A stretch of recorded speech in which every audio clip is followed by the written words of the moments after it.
ექსპოზე. მაგრამ მოვიდა, მას შემდეგ რაც ბიზნესი წამოიწყო დათო ფხაკაძეს მეზობლებმა ახალი მეტსახელი შეარქვეს. ქუთაისელმა მაგნატუნამ ამავე დასახელების დაფასებული მზესუმზირის და მიწისძღილის პროპაგანდა საკუთარი უბნიდან დაიწყო და შედეგსაც მალე მიაღწია. ქუთაისში მაგნატუნას მოყვარულებიც მომრავლდნენ და ჯიბის მზესუმზირის ეპოქაც წარსულს ჩაბარდა.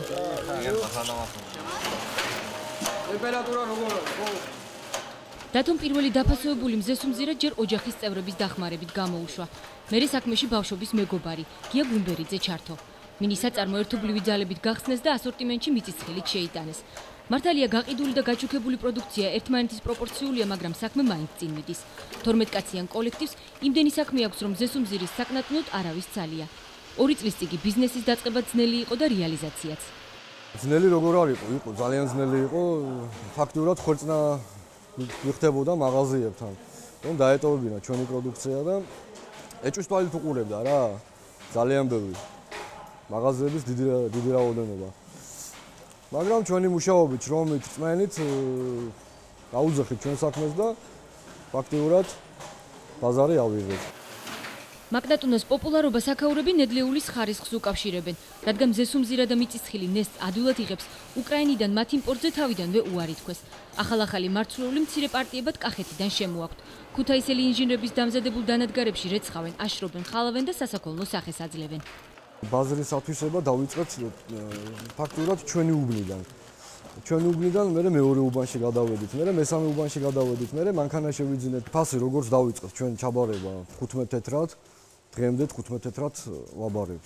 ფას არც წევთ მაღლა, არც დაბლავწევთ. დისტრიბუციაზე პასუხისმგებელი გია გუმბერიძეა. ბანკიდან აღებული კრედიტით კომპანიამ 4 მანქანა შეიძინა და ახლა ქუთაისური პროდუქციით დასავლეთ საქართველოს 600-ზე მეტ ობიექტს ამარაგებენ. ფინანსურმა კრიზისმა რეალიზაციას ბევრი ვერაფერი დააკლო, თუმცა ბაზარზე კონკურენცია გაიზარდა და დღის წესრიგში ასორტიმენტის გაზრდის საკითხიც დადგა. ასორტიმენტის გაზრდის იდეა გაჩნდა იმიდან, რომ ჩვენ გვინდა სერიოზულად მოვკიდოთ ამ საქმეს ხელი და განვავითაროთ და ერთ სახეობაზე მუშაობა უკანსვლა რა სიმართლე რო გითხრათ. ჩვენ ვაპირებთ ამის გარდა, მიწისძღილის გარდა დავამოწმოთ კიდევ რამოდენიმე სახეობა.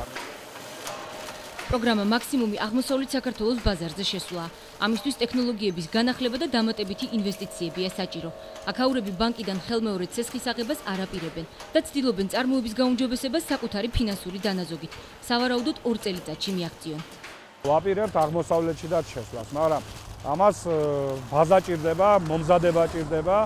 თბილისი მით უმეტეს ძალიან დიდი ბაზარია, ქუთაისთან შედარებით 6-ჯერ თუ 7-ჯერ დიდია და თბილისის ბაზრის დაკარგვა არ შეიძლება.